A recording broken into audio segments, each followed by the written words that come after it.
Hey ladies and gentlemen, I'm back. Haven't done a solo episode in quite a while, but I feel like it's time and I have some things I want to talk about. And it's specifically relating to what it means to live a fulfilling life under the umbrella of Torah law. Now, as anyone who's familiar with my content knows, the Torah law is the 5 books of Moses. And what's happened in rabbinic literature is that everything has been spread thin through the opinions of man. Now, I'm not saying there's no traditions that are nice, and if you want to follow some of them as long as they don't contradict the Torah, there's no problem with that. But it needs to be understood. Truth over tradition. There is a truth here, and the truth element is God spoke to Moses saying, the direct revelation from God, in which he says you shall not add or subtract to these commandments, and you shall not change anything that is written in this Torah. That's the key. And the minute that we have people pretending like there are new laws or new Torahs or other external sources from the 5 books of Moses that are in any way comparable in obligation and in importance, that's where the trouble starts. Due to this, we have people saying that certain practices and traditions or opinions of rabbis suddenly have become Jewish law. And so if someone wanted to convert to Judaism, or if someone was already Jewish and they wanted to be a truly righteous individual under the laws of the Torah, they now think that they have to follow the plethora of rabbinic writings over thousands of years, and that's just incorrect.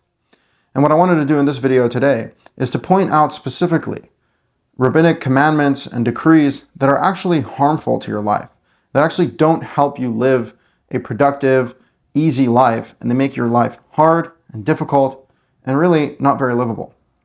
So I wanted to begin here, and the title of this video is 10 Orthodox Jewish Practices that are ruining your life.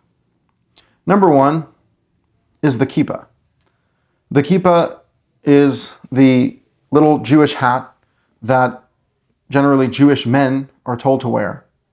They're told that this inspires the fear of the Creator and is a constant reminder that God is above them, and it's considered to be a very important religious artifact in Judaism. Well, the keepa is not a Torah commandment. It is not something that you're obligated to wear according to God. Now, it begs the question, if you're not obligated to wear a little hat on your head all day, then why the hell would you do it? And the answer is, you shouldn't. And I can just tell you from personal experience, I spent multiple years wearing the keepa. After I already knew that it was not a commandment from God, I figured I'll still wear it as an identification of my Jewishness. But it got to a point where I realized there was really no reason for me to be doing this. And ultimately, I was wearing this artifact on my head all the time, everywhere I went, as some sort of identification piece, when that's not at all what God wants you to do. Now, if you were just following God's laws, you would not have to wear this keepa. You would not have to wear this thing on your head. And what I've noticed is that ever since I stopped wearing it, I feel more comfortable with myself, more comfortable in my own skin. Like, I'm just me. This is the person I am. I don't need identifications on my head to show that I'm a Jew. Everyone knows that I'm a Jew. The minute they talk to me, I'm not trying to hide it. But at the same time, the idea that you are sticking this in people's faces and really diminishing your own wardrobe because you just can't let your hair go loose. You can't just be free. You always have to have this hat on your head. It really doesn't help you in your observance with God. And it really comes back to this bottom line, is that what God tells you to do, that's what you should do. And the idea that you're going to do a better job than what God tells you to do already smells of something extra, adding. What is this for? What is the purpose of this?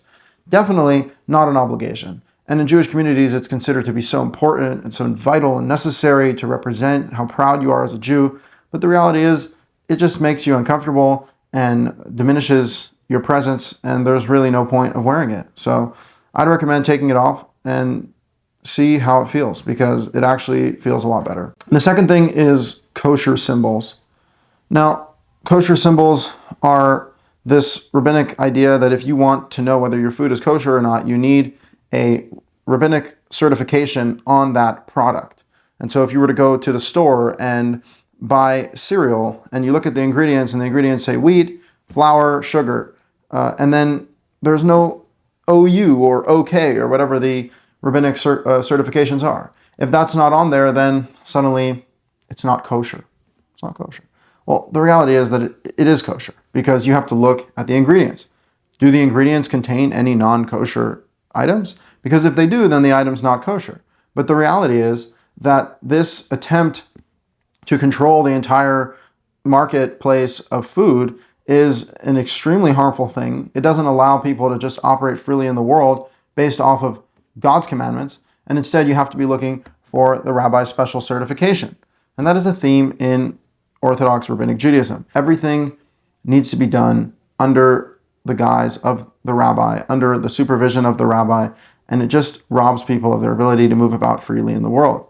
So in the future, if you're looking for whether something is kosher, simply check the ingredients, see if it's kosher. If it is, then you can eat it and you don't need a rabbinic certification. Number 3 is this idea of meat and milk and that it cannot be mixed. The Torah's commandment is do not cook a kid in its mother's milk. A kid, a child, a small animal should not be cooked in its mother's milk.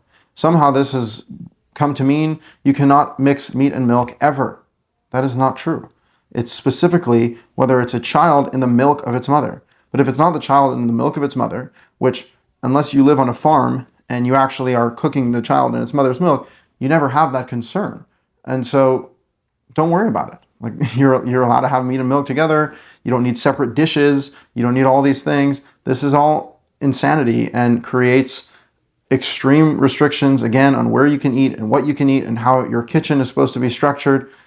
Orthodox Jewish homes literally have 2 separate kitchens, a meat kitchen and a dairy kitchen. All this is neurosis, it's nonsense, it's ridiculous. And the fourth, and this is a pretty significant one, because not a lot of people know that kosher slaughter is not in the Torah. There's no such thing as shechita, this secret special way of slaughtering animals that the rabbis claim is from God. It's not from God. And they even bring a very bizarre proof from Deuteronomy chapter 12 that says, you shall slaughter from your sheep and your cattle as I commanded you. And they say, well, as I commanded you is in the secret oral Torah where we say how to slaughter animals. But that's not true. If you look at verse 15 of that chapter, it says, God says, you're allowed to slaughter all of your animals whenever you desire. Whenever your soul desires to eat meat, you can eat meat. And this is a shift in the law from Leviticus chapter 17, where God says you can only bring your domestic animals as sacrifices in the temple. God is commanding us and telling us that we are allowed to slaughter and eat from our animals whenever we want. Turns out that a commandment that God was giving us to expand our rights, to make life easier for us, was taken by the rabbis to mean something entirely different. That now you have to slaughter all of your animals in a special way, and you cannot go hunting, and you cannot buy food that was killed by a non-Jew because they didn't kill it in the right, secret, special way.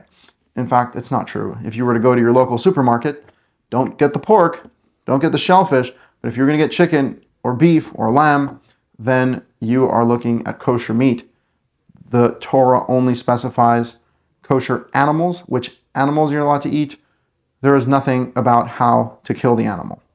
Number 5, this is another one that is an extreme limitation on Jewish people who are trying to keep Shabbat.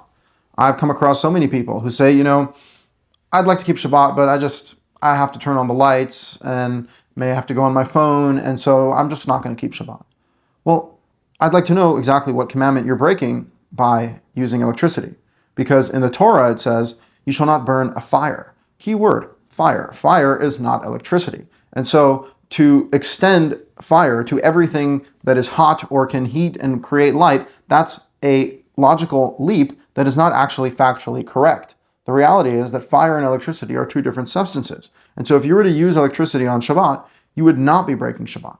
And so if you flick on a light switch on Shabbat, you're not breaking Shabbat. If you use your electric fridge or your electric stovetop, as long as you're not cooking, because Torah does say you should cook on the 6th day. But the point is, if you're heating up food or you're using your appliances, that is not called fire. And so you can use electricity on Shabbat and still keep Shabbat. That's a very freeing thing for anyone who's looking for a more manageable way to observe the Sabbath. Number 6 is dating and marriage. Now, there is nothing quite as engaging and fun and serious as the relationship between men and women. So of course, you will have rabbis entering the picture, telling men how to interact with women. Single men may not listen to women sing, may not touch a woman, may not be alone in a room with a woman. They can't even talk to him, let alone sleep with them. And they go through this terrible limitation throughout their entire adolescence, all of their grown-up years, until their 20s, where they're then told, now we, the rabbis, will match you together with your perfect match. Just write down who you are on a piece of paper, on a resume, and we'll make it work for you. You just go study in yeshiva, everything will be fine, right? And this is a despicable thing that they try to do, to control dating. And then, not only do they control dating, they say that you are not allowed to be together until you are married. And what is the definition of marriage? The definition of marriage is a rabbinic marriage contract, a rabbinic marriage ceremony, a chuppah canopy, and proper witnesses in all of the rabbinic laws that they say. And so until you go through the marriage ceremony, you're not even allowed to be together. There's actually a blessing that the head of the leader of the wedding says under the chuppah, under the wedding canopy, and he says, "Blessed are you, God," again, invoking the name of God in vain. "Blessed are you, God, who permitted women to us only through this process of chuppah and kedushin." Chuppah referring to the wedding canopy, kedushin referring to the ring ceremony and the document ceremony that have all been created by the rabbis. And they say that if we were not to go through this process, then the woman you're with is not permitted to you. That's incorrect. Just not true. God allows men and women to come together. He says, do not be promiscuous. But if men and women are coming together on their own terms and making real commitments with one another, the idea that they'd have to go through this entire rabbinic marriage ritual in order to just be able to be together is incorrect. So take your freedom back and don't let people control you in your intimate relationships. On the topic of intimate relationships, number 7 is the law of Niddah. The law of Niddah has been taken out of context by the rabbis, and they have created terrible slavery in marriage due to this. So not enough that they control the dating process and the marriage ceremony, but now they control marriage post facto as well. And so what we have is a situation where husbands and wives are actually forbidden to be together for almost 2 weeks out of every month. Well, let's see, what does the Torah say about it? The Torah says that when a woman starts bleeding, she is in her state of separation for 7 days. 7 days. During those 7 days, it is forbidden to uncover her nakedness, and it is forbidden to have sex with her. Well, what the rabbis have done is they've given every woman every month the law of a zava. A zava is a woman with an irregular period. And so now every woman on her regular period suddenly has the law of an irregular period. And what happens to a woman on an irregular period? Well, she has to wait till she stops bleeding in order to count the 7 days. So what they do is they tell the woman nowadays, every month, when you start your period, that's not when the 7 days start, even though the Torah says you start counting from the beginning of the period. They start counting the 7 days from the end of the period. So if the average woman's period is 3 to 5 days, after that, then they start counting 7 days. Well, that's destructive as hell. You can imagine that's almost 2 weeks out of every month. Not only that, the Torah just says you can't uncover her nakedness and you can't have sex with her. They say you cannot touch her. You cannot touch her. You cannot pass something to her hand. So we're looking at extreme separation. They're sleeping in different beds. They're having zero connection with each other due to this despicable law that has been rained down upon them by the rabbis as they let other men let other men tell them how and when they can sleep with their wives, when it completely contradicts what the Torah says. The Torah says only 7 days, and during those 7 days, you simply cannot uncover her nakedness and not have sex. After the 7 days, she's pure, except the rabbis created an additional ritual. The ritual is called the Mikvah, the ritual bath. Nowhere to be found in the Torah. Not once in the Torah does it say, thou shalt immerse in a ritual bath in order to achieve purity. However, what they say is that if a woman wants to become pure after her state of separation during her period, she must immerse in the ritual bath, the special ritual bath carved with intention by the Rabbis with exactly 40 sa'ah, some sort of ancient measurement of water, connected with a pipe to rainwater, and they have it all figured out. None of this is written in the Torah, not a word of it. And so what they tell women is, you need to go immerse in this ritual bath. Go to the shul in the middle of the night, leave your husband, go immerse in this ritual bath, then you will be pure. Falsehood, nonsense. You do not need to go through this ritual. The Torah never talks about it. It is not real. After 7 days, the impurity is gone. If you want to be extra special, pure, go take a shower, because the Torah says if you wash yourself with water, that's a purification ritual. So that's all you would ever have to do, even though you don't have to do that. So just follow God's laws and you'll be way freer, You'll be way happier. You'll have freedom in your marriage. You'll have freedom with your sexuality. You won't be so burdened by your own nature, which is essentially what's going on. Women have a nature that they have a period every month, and it turns into some terrible thing, and God never intended that, clearly, if you read his law. Number 8, and this is again a communal cultural aspect of Orthodox Judaism that is extremely harmful as it contradicts the word of God. God says, every single one of my holidays have one holy day, the Sabbath, one holy day. However, when it comes to, say, Passover and Sukkot, there's the first day is holy, the last day is holy. Shavuot, the festival of the harvest, one day. The day of remembrance, one day. What do? 2 days, everything 2 days. Why? Well, because of some sort of ridiculous historical nonsense where they said they needed messengers from Jerusalem to tell them when the new month was in Babylon. And so then they added a day, even though God never said to do any of these things. So they added a day then, and nowadays they admit that the calendar is set and they know what day it is, but they still follow it because the great Rabbis of 2,000 years ago told us to do it. Okay, well, this is child's play. It's ridiculous that people are so immature that they can't use their own brain, and they're locked into a dead system of invisible authority from rabbis who made false rulings outside of any organized court. They have zero authority. It's all completely false, and what they're doing is adding laws to God's commandments. No court has the authority to add laws to God's commandments. They want a court, the court's so powerful, it can tell us to go and screw God, we can tell God what to do. No, God tells us what to do. The court is bound by God. All of the holidays are one day, and they do 2 days, and they have a whole fiesta, extra fun day, 2 days, eating, 7 meals a day, going to the synagogue, no, none of that's healthy, none of that's good. People got to work. God gives us rest days. God tells us when his holy days are. We don't decide when the holy days are. God decides. So follow God's holidays. 1 day, not 2. Number 9, this is an important one for people who are looking to convert to Judaism. It's important for people who are looking to convert to Judaism, but it's also important for Jews who are already Jewish and how to view converts. There's a very sinister ploy that exists in Judaism, that they have people go through hoops and all sorts of training and seminars in order to become a Jew until they're recognized by the Rabbinic court as becoming a Jew. All of this is false. The Torah never even specifies a process for conversion. All the Torah says is one law for the native and the convert. And that's all it takes. If a man or woman enters the congregation of Israel and says, I want to live amongst you, I want to follow your laws, I want to be bound by the Torah, they are a convert. Period. End of story. And the idea that the Jews lord so much control over people and say, you need the right documentation. And again, the Mikvah, this same false idea, the special ritual bath that will baptize you into Judaism, all this nonsense. None of it is in the Torah. The Torah calls gerim, sojourners, people who live amongst the Jewish people, even though they're not native Israelites, not part of the lineage of Abraham, Isaac, and Jacob. They live amongst us. They should be loved, accepted, supported, and there is one law for all of us.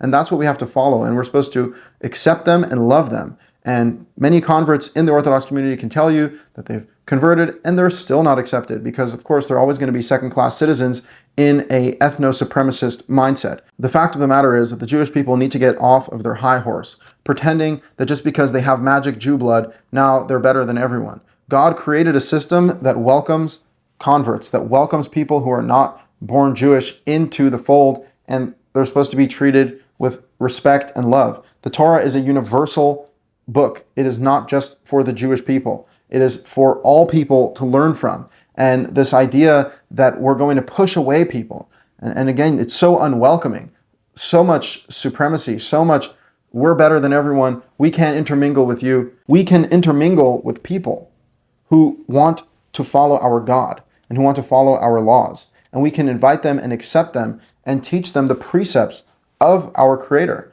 who is the creator of all human beings being created in the image of God. And this distance that is placed between converts and the humiliation rituals that they have to go through just to be worthy of the title Jew that's bestowed upon them by some rabbis, again, nowhere to be found in the Torah, a completely man-made construct. And the reality is that observance supersedes lineage. Just because you have Jewish ancestors, if you don't follow the law, you don't belong in Israel. But if you're someone who doesn't have Jewish ancestors but follows the law, you're actually welcome in Israel. So Look at that. Turns out it doesn't go by blood. It goes by covenant and by action. That's what really matters. And who do you really believe in and who do you really follow? And the fact that Jews would prioritize their ethnicity over Torah observance just shows that they have no understanding of God and his law. And finally, number 10, and this is kind of the root of all the problems, is taking the rabbi, a rabbi who's just supposed to be a man who knows Torah and acts as a teacher, as a priest for the people, for the community. This rabbi suddenly is taken and put on a pedestal where he's given godlike qualities, where people start to worship him and follow him blindly, even if he's obviously wrong, even if he's obviously lying. They enter the rabbi's domain and they enter his lair, which is the shul and the yeshiva. Men have to go to shul 3 times a day to go pray with 10 men. That's not in the Torah.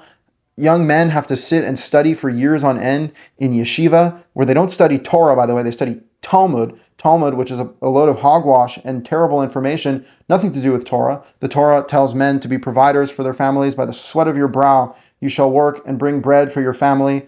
If you want women to birth your children, you better be a man and you better be a provider. And instead, they take young men and they lock them in the Rebbe's yeshiva, where they receive no life skills, where they have no life experience, no experience with women. Work and jobs are far out of their mind. All they can think about is indulging in this rabbinic fantasy where you don't have to do anything and just sit and study Talmud all day and pretend like that makes you righteous. It doesn't make you righteous, not at all. We see this problem even in Israel. Men are sending women to the front lines in the army so that they can go sit in yeshiva and study Talmud.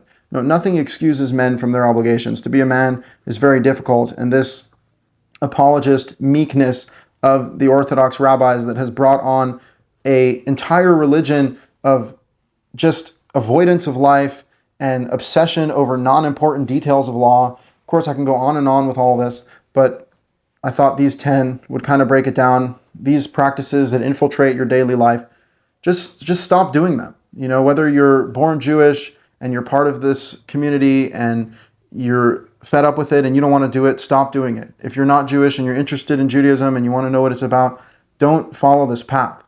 Follow the Torah. If you read the 5 books of Moses, Genesis, Exodus, Leviticus, Numbers, Deuteronomy, without commentary, do not add or subtract to the commandments, follow that according to the letter of the law, you will be blessed.